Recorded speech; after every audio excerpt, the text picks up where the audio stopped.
வருகின்ற ஜனவரி 23 மற்றும் 24 ஸ்ரீ ஷீரடி விஜய சாய்நாதா குருமூர்த்தி ஆலய வருஷாபிஷேகம் நடைபெறவுள்ளது. பக்த கோடிகள் அனைவரும் நிகழ்ச்சியில் கலந்து கொள்ளலாம். வேதா கார்டன், ஈஸ்வரன் கோவில் பின்புறம், மாமண்டூர் கிராமம், தென்பதி மதுராந்தகம், செங்கல்பட்டு. அனைவரும் வருக, சாய்பாபாவின் அருள் பெறுக. Rubilux paints, best quality, best value for money. உங்கள் பேர் சொல்லும் பெயிண்ட் ரூபிலக்ஸ் பெயிண்ட்ஸ். தமிழர்களின் நம்பர் 1 சாய்ஸ் தமிழ் மேட்ரிமோனி. ரிஷபராசி பெண்களுடைய குணாதிசயங்கள் என்னது? மண்ணு மாதிரி இருப்பாங்க. மண்ணு மாதிரின்னா அழுத்தக்காரங்களா இருப்பாங்க. ரொம்ப கவர்ச்சியா இருப்பாங்க. அவங்கள பார்த்தாலே இன்னொரு தடவை பார்க்கணும் போல. அவங்களுடைய சிரிப்பு, அவங்களுடைய எஸ்பெஷலி சீக்ஸ். என்னைக்காவது ஒரு நாள் இவங்களுக்கு ஒரு மனசுக்கு பிடிக்காத விஷயம், மனசுக்கு பிடிக்காம யாராவது ஒரு ஆள் இவங்களை ஏதாவது பேசிட்டாங்க வச்சுட்டாங்கன்னா வச்சு செய்வாங்க. மனசுக்குள்ள வன்மம் வைப்பாங்க. ரிஷபராசி பெண்களுடைய திருமண வாழ்க்கை எப்படி? நல்லா இருக்கும். ஏன்னா இவங்க ரிஷபராசி பெண்களுக்கு ஒத்து போகிற ராசி, ஒத்து போகாத ராசின்னு இருக்கும். அதுனா என்னென்ன ராசிகள்? இவங்களுக்கு ஒத்து போகாத ராசியா இந்த தனுசு மீனம்லாம் கொஞ்சம். ஆதன் ஆன்மீகம் நேயர்களுக்கு ஷாம்லாவின் அன்பு கலந்த வணக்கங்கள். நம்ம ஆதன் ஆன்மீகத்துல ஆன்மீகம் சம்பந்தப்பட்ட பல கேள்விகளுக்குமே தினம்தோறும் ஒவ்வொரு வகைகள்ல பதில்களை பார்த்துக்கிட்டு இருக்கோம். அந்த வகையில இன்னைக்கு நம்மோடு ஜோதிட ஆராய்ச்சியாளர் ராஜேஸ்வரி செல்லையா அம்மா இணைஞ்சிருக்கிறாங்க. நிறைய விஷயங்களை கேட்டு தெரிஞ்சுக்கலாம். வணக்கம்மா. வணக்கம்மா. ரிஷபராசி பெண்களுடைய குணாதிசயங்கள் என்னது? அவங்களுக்குன்னு ஒரு ஜென்ம பலன்கள் அப்படின்னு ஒண்ணு இருக்குல்லம்மா, அதை பத்தி சொல்லுங்க. ரிஷபராசிக்காரங்க சுக்கிரன் சந்திரன் சம்பந்தப்பட்ட ராசி. அது சந்திரன் உச்சமடைகிற ராசி, சுக்கிரன் ஆட்சியா இருக்கிற ராசி. இன்னொன்று அது மண் ராசி. அதனால அவங்க மண்ணு மாதிரி இருப்பாங்க. மண்ணு மாதிரின்னா அழுத்தக்காரங்களா இருப்பாங்க. இப்போ மேஷ ராசினா ஃபயர், நெருப்பு ராசி. அவங்க அப்படியே பொரியுவாங்க, டப்பட்டப்பட்டப்படமான்னு பட்டாசு வெடிச்ச மாதிரி. இவங்க எது நடந்தாலும் அப்படியே அசராம இருப்பாங்க. ரொம்ப கம்போஸ்டா, ரொம்ப டீசெண்டாக,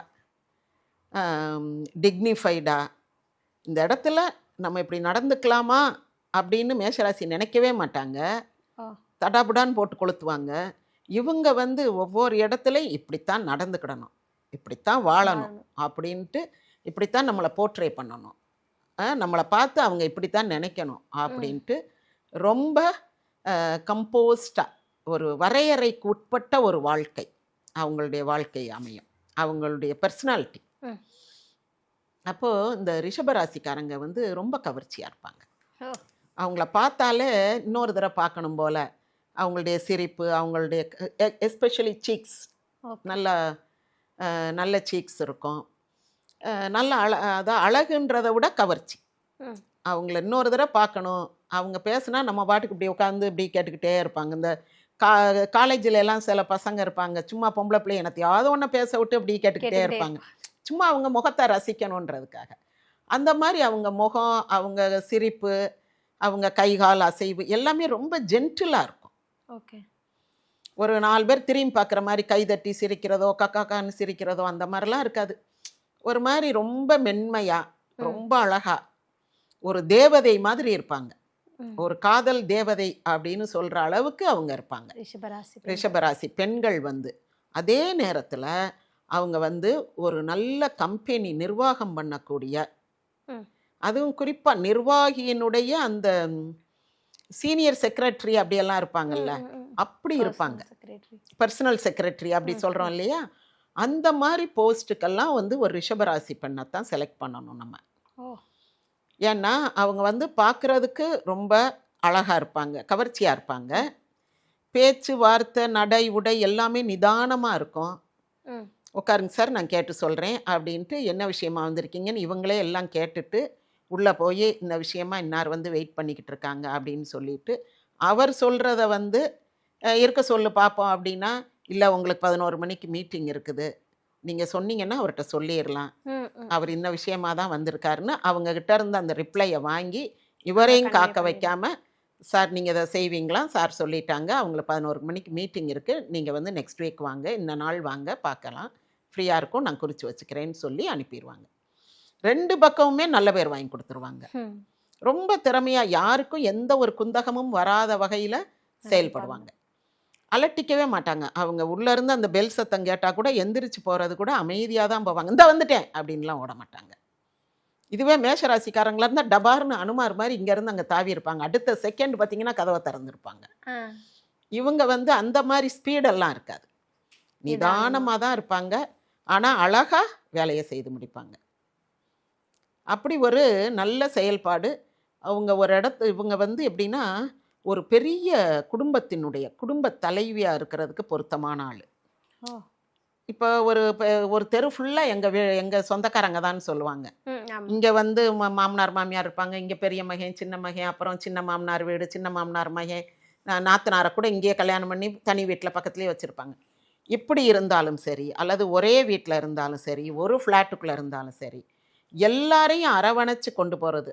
ஒரு பர்த்டேனா ஒரு பர்த்டே பார்ட்டி, இந்த தடவை உங்கள் வீட்டில் வைப்போம், இந்த தடவை உன் வீட்டில், ஏதோ ஒன்று எல்லாருக்கும் ஒரு ரோல் கொடுத்து ரெஸ்பான்சிபிலிட்டியாக எல்லாரும் இருக்கிற மாதிரி. இவங்களே தூக்கி தலையில் வச்சுக்கிட்டு இருக்க மாட்டாங்க. எல்லாரையும் பழக்கி கொண்டு வருவாங்க. இப்படிதான் பண்ணணும், இப்படிதான் இருக்கணும். எல்லாரையுமே இவங்க லீடர்ஸ் உருவாக்குறவங்க. எல்லாருக்கும் வந்து ரெஸ்பான்சிபிலிட்டி, லீடர்ஷிப். ஒரு வேலை கொடுத்தா நீ எப்படி செய்யணும், உன் வீட்டில் பார்ட்டி வச்சா எப்படி நடத்தணும், அடுத்த மாதம் உன் வீட்டில் வைப்போம், உங்களுக்கு கல்யாண நாள் வருது அங்கே அன்னைக்கு அதை வைப்போம், இந்த பாப்பாவுக்கு பிறந்த நாள் வருது உங்கள் வீட்டில் வைப்போம் அப்படின்னு ஒவ்வொருத்தர் வீட்லேயும் என்ன இன்னைக்கு அப்படி லைட்டாக கூப்பிட்டு உட்காந்து என்ன மெனு அப்படின்னு கேட்பாங்க. இது வைக்கிறியா, அதுக்கு பதிலாக இது வை நல்லாயிருக்கும், இந்த இன்னார்கிட்ட சொல்லு, உன் குழந்தை மொண்டாட்டிகிட்ட சொல்லு செஞ்சு கொண்டு வந்துடுவா, இதை வந்து இந்த அவங்ககிட்ட சொல்லு, உங்கள் அக்கா இருக்காங்கல்ல அவங்க சாயந்தரம் வீட்டுக்கு வந்துடுவாங்கள்ல அவங்கள இதை செஞ்சு கொண்டு வந்துட சொல்லு, நீயே எல்லாம் செய்யாத அப்படின்னு அதை ஷேர் பண்ணி கொடுக்கறது. அப்புறம் அவங்களுக்கு வந்து அதை ஈஸியாக்கி கொடுக்கறது. எப்படி எப்படி வேலைகள் செய்யணும், எப்படி எப்படி அதை பிளான் பண்ணணும், முதல்ல என்ன ஸ்டார்டர் என்ன கொடுக்கணும், அடுத்து என்னது அப்படின்னு ஒரு விருந்துக்கு சொல்கிறேன். ஒரு லேடி அப்படின்னும் போது இந்த மாதிரி. இதே மாதிரி ஆஃபீஸில் இருந்தாலும் அப்படியே அந்த ஃப்ரண்ட் ஆஃபீஸாக அதில் உட்காந்துக்கிட்டே வர்றவங்க போகிறவங்கள பார்த்து எல்லாருடைய வேலையையும் ஈஸியாக்கி கொடுப்பாங்க. காம்ப்ளிகேட் பண்ண மாட்டாங்க. சிலர் இருக்காங்க, சில ராசிக்காரங்க இருக்காங்க, காம்ப்ளிகேட் பண்ணி இன்னைக்கு பாரு இந்த ஆஃபீஸ் என்ன பண்ணுறேன்னு அப்படின்ட்டு இங்கே இந்த இல்லை உங்களை வெயிட் பண்ண சொன்னாங்கன்னு சொல்லிட்டு 12 மணி வரைக்கும் உள்ளே சொல்லவே மாட்டாங்க. சார் அவர் வெயிட் பண்ணிக்கிட்டு இருக்கார், தெரிஞ்சுக்கிட்டே உட்கார வச்சுருப்பாங்க. அவருக்கும் தெரியாது இவர் வெயிட் பண்ணுறாருன்னு. இவருக்கு வந்து பாரு நம்மளை இவ்வளோ நேரம் காக்க வைக்கிறாரேன்னு கோவத்தில் இருப்பாங்க. இந்த மாதிரியெல்லாம் ஒரு ப்ளே பண்ணுவாங்க. இவங்க அப்படி கிடையாது. எல்லாத்தையுமே she will make things go easier, as easy as possible. அப்படி ஒரு பாசிட்டிவான ஃபிகர். ஆனால் பெரும்பாலும் அப்படி நடக்காது. ஒரு ரொம்ப ரேர் ஆஃப் தி ரேரஸ்ட்னு வச்சுக்கோங்களேன். என்னைக்காவது ஒரு நாள் இவங்களுக்கு ஒரு மனசுக்கு பிடிக்காத விஷயம், மனசுக்கு பிடிக்காம யாராவது ஒரு ஆள் இவங்களை ஏதாவது பேசிட்டாங்க வச்சுட்டாங்கன்னா வச்சு செய்வாங்க, மனசுக்குள்ளே வன்மம் வைப்பாங்க. அது ரொம்ப ரேர். பொதுவாக வந்து அப்படி நடக்காது. இவங்க வந்து ரொம்ப ஸ்வீட் பர்சனாலிட்டி, ஸ்வீட்டாக பேசுவாங்க, கோவப்பட மாட்டாங்க பப்ளிக்கில். உங்கள் மனசுக்குள்ளே கோவம் வந்தாலும் படப்படன்னு பேசுகிறதோ, இல்லை தனியாக போய் அழுறதோ, இல்லை திட்டுறதோ, மனசுக்குள்ளே திட்டுறதோ, அந்த மாதிரி எந்த ஒரு நெகட்டிவ் கேரக்டரும் இருக்காது. பெரும்பாலும் சரி அவங்களுக்கு புரிஞ்சது அவ்வளோதான். அந்த ஒரு எக்ஸ்ப்ளனேஷன் கொடுப்பாங்க. இல்லை சார் பிஸியாக இருக்காங்க சொல்ல முடியலை அப்படின்வாங்க. என்ன மேடம் நீங்கள் சொல்லவே மாட்டேன்றீங்க, நீங்கள் சொன்னீங்களா இல்லையா அப்படின்னு அவங்க கொஞ்சம் ஹார்ஷாக கேட்டாங்கன்னா, சார் பிஸியாக இருக்காங்க, மீட்டிங்கில் இருக்காங்க அப்படின்னு சொல்லிட்டு பேசாமல் இருந்துக்கிடுவாங்களே தவிர அவங்க கேட்டதுக்கெலாம் பதில்லாம் சொல்லிக்கிட்டு இருக்க மாட்டாங்க. டென்ஷன் ஆக மாட்டாங்க. ஆமாம். அடுத்த தடவை வரும்போது இன்றைக்கி உங்களை பார்க்க முடியாது, 2 நாள் கழித்து வர சொல்லிட்டாங்க. இல்லையா இன்றைக்கி வர சொன்னாரே, சார் மீட்டிங்கில் இருக்காங்க அப்படின்னு சொல்லி அனுப்பி விட்ருவாங்க. அப்புறம் அவங்க 2 நாள் கழித்து வரணும். அந்த மாதிரி இவங்க வந்து ரொம்ப ஹார்ஷாக பிஹேவ் பண்ண மாட்டாங்க. யார்கிட்டையும் ஒரு இந்த தவறான வார்த்தைகள் பேசுறது, திட்டுறது, கெட்ட வார்த்தை பேசுறது, இந்த மாதிரியெல்லாம் இவங்க வாயில் வரவே வராது. சபிக்கிறது அந்த மாதிரிலாம் வரவே வராது. இவங்க வந்து இந்த ரிஷபராசிக்காரங்க வந்து ஒரு ஹைலி ரெஸ்பான்சிபிள் பொசிஷனில் இருக்கிறதுக்கு சகல தகுதிகளும் உடையவர்கள். அப்புறம் இன்னொன்று வந்து இவங்க வந்து குலத்தொழில், குடும்ப தொழில் செய்வாங்க. இவங்களுக்கு வந்து மண்ணின் மீது பாசம், பற்று, ஆசை இதெல்லாம் நிறையா இருக்கும். அப்புறம் ஊர் பாசம் இருக்கும். நம்ம ஊரா அப்படின்வாங்க. அவங்க நம்ம ஊரான்னு கேட்டுட்டாங்கன்னா அந்த பிள்ளைக்கு வந்து 100% நன்மை செய்ய போகிறாங்கன்னு அர்த்தம். ஓ நீங்கள் காரைக்குடியா, நீங்கள் கோயம்புத்தூரா அப்படின்னாங்கன்னா முடிஞ்சது. அந்த பிள்ளைக்கு வந்து இனி அதிர்ஷ்டங்க ஆரம்பிச்சிருச்சுன்னு. இவங்க வந்து ஒரு மகாலட்சுமி மாதிரி. சுக்கிரன் ராசி, சுக்கிரன்னாலே மகாலட்சுமி தான். மகாலட்சுமி மாதிரி இவங்க அலட்டிக்க மாட்டாங்க. ஆனால் இவங்க இருக்கிற இடத்துல சந்தோஷம் பெருகும், சுபிட்சம் பெருகும். ரிஷபராசி பெண்களுடைய திருமண வாழ்க்கை எப்படி இருக்கும்? நல்லா இருக்கும், நல்லா இருக்கும். ஏன்னா இவங்க வந்து ரொம்ப பொறுமையாக நிதானமாக என்ன செய்யணுன்றதை சொல்லிடுவாங்க. முடிவு இவங்க முடிவு தான். இவங்க ஹஸ்பண்ட்ஸ் எல்லாம் வந்து ரொம்ப தாட் போட்டுன்னு வெளியில் பெரிய வெளியில் புலி வீட்டில் எலின்ற மாதிரி தான் இருக்கணும். பார்த்தா அவர் சொல்கிறது தான் இந்த அம்மா கேட்பாங்க அப்படின்னு தான் எல்லாரும் நினைப்பாங்க. ஆனால் அப்படி இருக்காது. இவங்க என்ன சொல்கிறாங்களோ அதை வந்து இவங்க முதல்லயே சொல்லி வச்சிருவாங்க. இப்படி இப்படி சொல்லுங்க அப்படின்னு. அப்புறம் உங்கள் தம்பி இப்படி கோவிப்பாரு, அப்புறம் உங்கள் தங்கச்சி இப்படி கேட்குமே அப்படின்லாம் கேட்பாங்க. கேட்டுட்டு அதுக்கு இப்படி இப்படி பதில் சொல்லணுன்றதெல்லாம் யாரையும் அக்யூஸ் பண்ணாமல் சொல்லுவாங்க. ஹர்ட் பண்ணாமல். உங்கள் தங்கச்சி இப்படி கேட்டால் நீங்கள் இப்படி பதில் சொல்லணும் பார்த்துக்கங்க, வேற எதுவும் பேசக்கூடாது, அப்படியெல்லாம் பேச மாட்டாங்க. உங்கள் தம்பி கத்துனாருன்னா நீங்கள் வந்து இப்படி வந்து படக்குன்னு பேசி விட்ருங்க, சொல்ல மாட்டாங்க. அமைதியாக என்ன பதில் வந்து சைலண்ட்டாக ப்ராப்பராக சொல்லணுமோ அப்படி சொல்லி கொடுத்துருவாங்க. அதே மாதிரி அவர் வந்து சொல்லுவார். அவர் சொல்லும் போது எல்லாரும் ஆகா அவருடைய முடிவு தான், எப்படி அந்த ஒய்ஃப் வந்து இருக்கு பாருங்களேன், அவர் என்ன சொன்னாலும் கேட்டுக்கிறோம் அப்படின்ற மாதிரி இருக்கும். ஆனால் முழுக்க முழுக்க இவங்களுடைய ஆலோசனையில் தான் அந்த குடும்பம் நடக்கும். ஆனால் அந்த கிரெடிட் அவங்க தனக்குன்னு எடுத்துக்கிட மாட்டாங்க. அதுதான் இதில் ஒரு பியூட்டி. நான் சொல்கிறது தான் நடக்கணும் அப்படின்ற மாதிரி இருக்க மாட்டாங்க. இவங்க வந்து ஹஸ்பண்ட் சொல்கிறத கேட்கணும், மாமனார் மாமியார் சொல்கிறத கேட்கணும். இவங்க வீட்டில் மாமனார் மாமியாரெல்லாம் வச்சுருப்பாங்க, வச்சுருப்பாங்க. யாராவது நாத்தனார் மகள் வந்து இங்கே படிக்குது, சென்னையில் படிக்குதுன்னா கூட வச்சுருப்பாங்க. யாராவது மச்சினை மகன் வந்து இங்கே ஒரு இன்டர்ன்ஷிப்புக்கு வந்திருக்கான், ஒரு அப்ரெண்டிஸாக வந்திருக்கான்னா ஒரு 2 மாதம் 3 மாதம் தங்கட்டும்னா தங்கட்டும்னு வச்சுருப்பாங்க. எல்லாருக்கும் வேண்டிய ஃபுட்டு என்னன்னு பார்த்து பார்த்து செஞ்சு கொடுப்பாங்க. ஆனால் அப்படின்னு நிமிஷத்தில் செஞ்சுருவாங்க. ஆமாம், உனக்கு என்ன வேணும், நாளைக்கு இது வைக்கட்டுமா, அது நீ சாப்பிடுவியல்ல, நான் வைக்கட்டுமா அப்படின்னு கேட்டு இன்னைக்கு இது வச்சிருக்கேன் நீ சாப்பிட்டுக்க அப்படியெல்லாம் சொல்ல மாட்டாங்க. தன்மையே பெருசா அப்படி லைட்டா தான் போட்டு வாங்குவாங்க. நீ என்ன சாப்பிடுவ, இது சாப்பிடுவியா, இடியாப்பம் சாப்பிடுவியா அப்படின்னு லைட்டா கேட்டு, இடியாப்பமா சித்தி அப்படின்னா சரி உனக்கு நான் புட்டு செய்யட்டுமா அப்படி. என்ன ஒன்று வந்து இதான் உதிர்றது, இன்னொன்று முழுசா மாவை பசைஞ்சு வைக்கிறது, இவ்வளோதானே. பூரி செய்யட்டுமான்னு கேட்க மாட்டாங்க. அது இன்னொரு அதுக்கு ஒரு பூரி கிழங்கு வைக்கணும். இவங்க வந்து இடியாப்பமா புட்டா அதுக்குள்ள வச்சுக்கிடுவாங்க. இவங்களே அந்த ஆப்ஷனை கொடுப்பாங்க. அதுவும் வேண்டாம் அப்படின்னு சொல்றதுக்கு கொஞ்சம் தயங்குவாங்க வந்தவங்க. சரின்றுவாங்க. இல்லை புட்டான்னு கேட்டாங்கன்னா சரி நாளைக்கு சப்பாத்தி போடட்டுமா, எல்லாருக்கும் சப்பாத்தி தான் போடுறேன், நீ சப்பாத்தி சாப்பிட்டுக்கிறியா அப்படின்ட்டு வந்துடுவாங்க. அவ்வளோதான், இனி உனக்கு நோ மோர் ஆப்ஷன் இதுதான். ஆனால் அது அவங்க கேட்குற விதமோ அவங்க பேசுகிற விதமோ வந்துட்டாங்க என்னத்தையாவது தெனோ ஒன்று திங்கிறதுக்கு அப்படின்லாம் நடந்துக்கவோ பேசவோ பின்னாடி பேசவோ பேக் பைட்டிங்கிறதே இருக்காது. காசிப் இருக்காது இவங்கக்கிட்ட. அதனால வந்து ரொம்ப எல்லாரையும் அரவணைச்சு, இப்போ ஆஃபீஸில் ஒருத்தவங்களுக்கு ஒன்று வேணும் அப்படின்னா நான் வச்சு கொண்டு வர்றேன் அப்படின்னு மறுநாள்லேருந்து அவங்களுக்கு அந்த ஒரு ஸ்பெஷல் ஃபுட்டு. இப்போ ஒருத்தவங்க அனீமியா இருக்காங்களா, டெய்லி கீரை சாப்பிடணும், பீட்ரூட் சாப்பிடணும், நான் வச்சு கொண்டு வர்றேன், நீ உங்கள் மாமியார்ட்ட எல்லாம் கேட்காத, உங்கள் வீட்டில் உனக்கு வச்சு தர மாட்டாங்க, நீ அதெல்லாம் ஒன்றும் கஷ்டப்படாத அப்படின்னு இவங்க அவங்களுக்குன்னு கொஞ்சம் கேரட்டு கொஞ்சம் பீட்ரூட் ஜூஸ் ஏதாவது வச்சு கொண்டு வந்து டெய்லி கொடுப்பாங்க. சமையலில் பயங்கர கெட்டிக்காரங்களாக இருப்பாங்க. அதாவது சமையல்ன்றதை விட எல்லா விஷயத்தையும் மேனேஜ் பண்ணுறதுல, யாருக்கு என்ன வேணுன்றது மேனேஜ் பண்ணுறது, வைக்கிறது. ஒரு தலையணை உரையிலிருந்து இவங்க வீட்டில் ஒரு இந்த ஸ்க்ரீன் கர்டன் கிளாத்து, தரை, அந்த சுவரை ஒட்டி இருக்கிற பகுதி எதுவாக இருந்தாலும் ஸ்பிக் அண்ட் ஸ்பேனாக இருக்கும். நீட்டாக வீடு வச்சுருப்பாங்க. வேலைக்காரியை வச்சு தான் வேலை வாங்குவாங்க. ஆனாலும் அப்படி தொடச்சி நீட்டாக எல்லாருக்கும் ஒரு வேலை கொடுத்துருப்பாங்க. ஒரு வேலை வேலைக்காரி இல்லைன்னா வீட்டில் ஆளுக இருந்தாங்கன்னா நீ இந்த வேலையை உனக்கு என்ன வேலை பிடிக்குதோ அதை செய் அப்படின்ட்டுருவாங்க. அப்போ நான் வேணால் வீடு தொடச்சிக்கிறேன் அப்படின்னா சரி. அப்புறம் வந்து நிற்பாங்க. இந்த ஜன்னல் கம்பி, இந்த விளிம்பு, இந்த கதவுடைய விளிம்பு, இந்த கதவில் இருக்க அந்த பேட்லாக்கு, இது எல்லாம் வந்து எப்படி துடைக்கணும்னு சொல்லி கொடுத்துருவாங்க.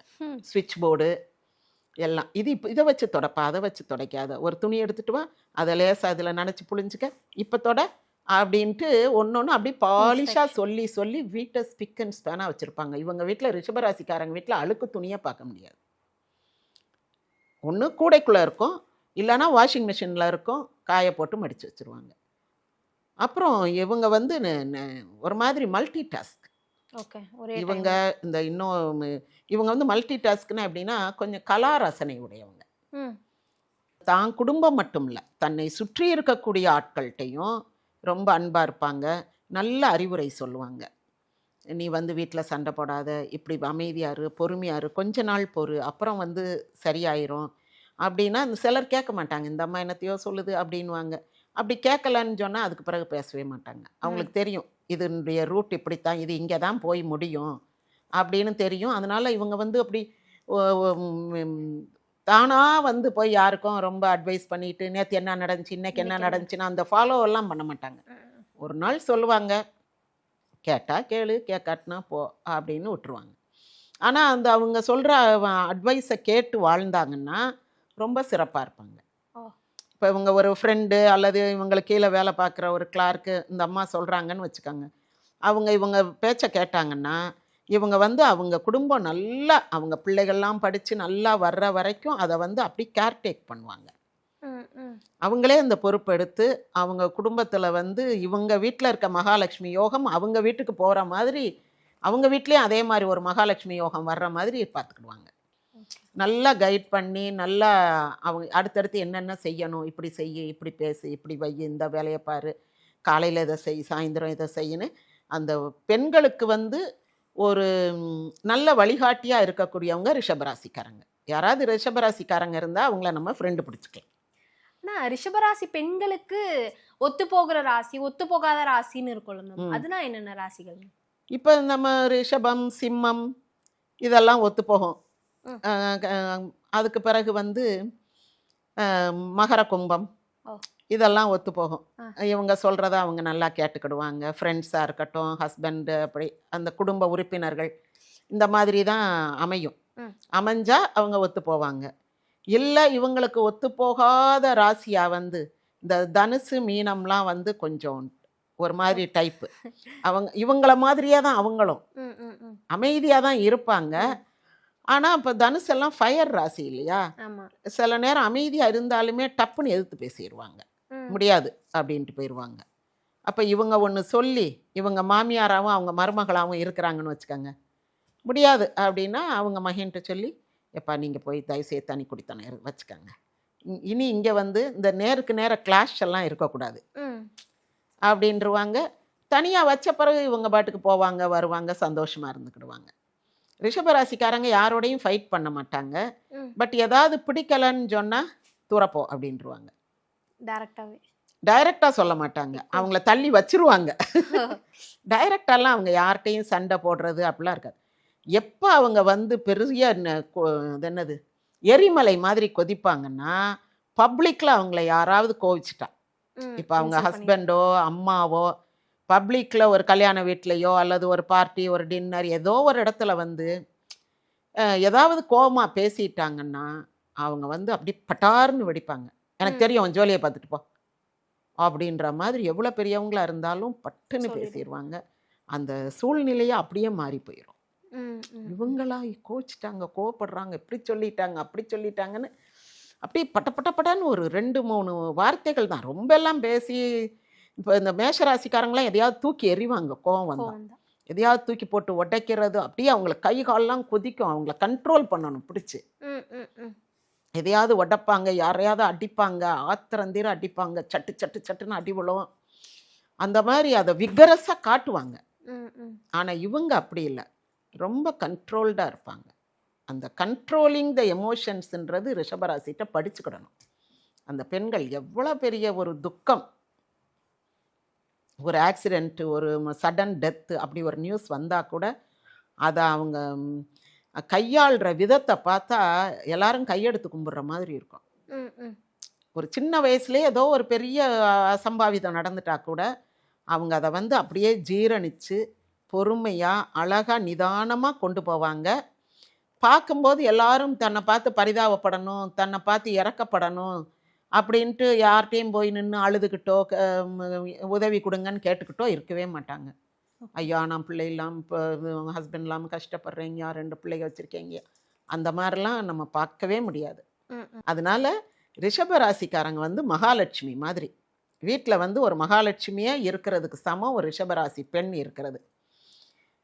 ரொம்ப வந்து ஊர் பாசம், மொழி பாசம், அந்த சமையல், அப்புறம் ட்ரெஸ் எல்லாம் வந்து ரொம்ப டீசெண்டாக மாடஸ்டாக கொடுத்துவாங்க. மாடர்ன் இப்போ நம்ம சுடிதார் மாதிரி போட்டால் கூட, சுடிதார் தானே இப்போ ட்ரெடிஷ்னல் ட்ரெஸ் மாதிரி ஆகிப்போச்சுல, சேலை இல்லைல்ல, அது இல்லை வேறு ஏதாவது மாடர்ன் ட்ரெஸ் உடுத்துறாங்க அப்படின்னா கூட ரொம்ப டீசெண்டாக இருக்கும்.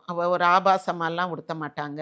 நான் அது மற்றவங்க தன்னுடைய அழகை பார்க்கணும், ரசிக்கணும், அந்த மாதிரியான ஒரு எக்ஸ்போசிங் கேரக்டர் இவங்களுக்கு இருக்காது. ரொம்ப பாரம்பரியமாக இருக்கணும்னு நினப்பாங்க. அந்த இடத்துல எவ்வளவு ட்ரெடிஷ்னலாக இருக்க முடியுமோ, அல்லது எவ்வளோ டிஃப்ரெண்ட்டாக தன்னை காட்டிக்க முடியுமோ, நான் இப்படித்தான், நீங்கள் என்ன வேணாலும் ட்ரெஸ் பண்ணிக்கங்க, நான் இப்படித்தான் அப்படின்ருவாங்க.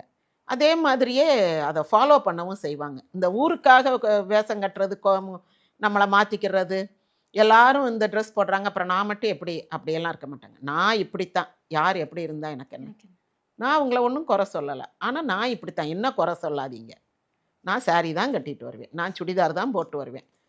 நான் அவங்களுக்கு ஏற்ற மாதிரி பண்ணி இவங்க வந்து அந்த மாதிரி தான் இருப்பாங்க. ஏழையோ பணக்காரனோ, பட் வந்து ரொம்ப டீசெண்டாக டிக்னிஃபைடாக அது மாதிரி தான் குடும்பத்தை பற்றி ரொம்ப பேச மாட்டாங்க வெளியில். தன்னுடைய ப்ரொஃபஷனை பற்றி வீட்டில் வந்து பேச மாட்டாங்க. சிலர் வந்து ஆஃபீஸில் நடந்ததெல்லாம் வீட்டில் சொல்லி கையாமையான்னு திட்டி, அப்புறம் வீட்டுக்கு வந்து ஃபோன் பண்ணி யார்கிட்டையாவது ஆஃபீஸில் நடந்ததை வீட்டில் உட்காந்துக்கிட்டு புறணி பேசுகிறது, இப்படியெல்லாம் இருப்பாங்க. இவங்கக்கிட்ட வந்து டைம் அது என்ன, work while you work and play while you ப்ளேன்ன மாதிரி தான். வேலை பார்க்குற இடத்துல வேலையை பற்றி மட்டும்தான் பேசுவாங்க. என் மாமியார் இப்படி பண்ணுச்சு, என் நாத்தனார் இப்படி பண்ணுச்சு, அந்த கதையே இருக்காது. வீட்டுக்கு வந்துட்டால் வேலையை பற்றி பேச மாட்டாங்க, பிள்ளைகளை கவனிக்க, குடும்பத்தை கவனிக்கன்னு தான் இருப்பாங்க. அதனால் இதையும் போட்டு மிக்ஸ்அப் பண்ணி மெஸ் பண்ணி கச்ச கச்சன்னு சண்டை போட்டு அந்த டென்ஷனை கொண்டு வந்து வீட்டில் இறக்கி பிள்ளைகளை அடிக்கிறது வைக்கிறது, அந்த மாதிரிலாம் பார்க்கவே முடியாது. ரொம்ப நல்ல பெண்மணினா அது ரிஷபராசி பெண்மணி. ரிஷபராசி அப்படின்னாலே நிறைய பேருக்கு நிறைய விதமான கருத்துக்கள்லாம் இருக்கும், இவங்களாம் இப்படிதான் இருப்பாங்க அப்படின்னு. அதையும் தாண்டி பெண்கள் அப்படின்னாலே அவங்களுக்குன்னு சிறப்பான நிறைய தனித்துவங்கள் இருந்தது. அதை ரொம்பவே அழகா சொல்லியிருந்தீங்க. மிக்க நன்றி. நன்றிம்மா.